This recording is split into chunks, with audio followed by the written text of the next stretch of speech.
এই যে চলে যাচ্ছে তাজা ইলিশ 2 কিলো গঙ্গার। হ্যাঁ এই যে ইলিশ ও ইলিশ সেই ইলিশ গঙ্গার ইলিশ।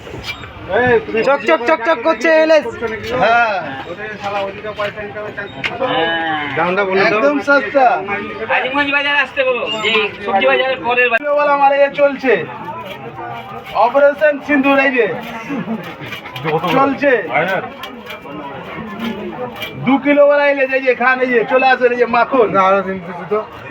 এই সেই ইলিশ, এই যে সেই ইলিশ সেই ইলিশ। কোনটা নিবে দে হয়ে গেছে।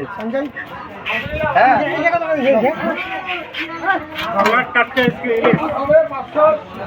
হয়ে গেছে। মাত্র 1000 টাকা কিলো। একদম জলের দামে ইলিশ মাছ।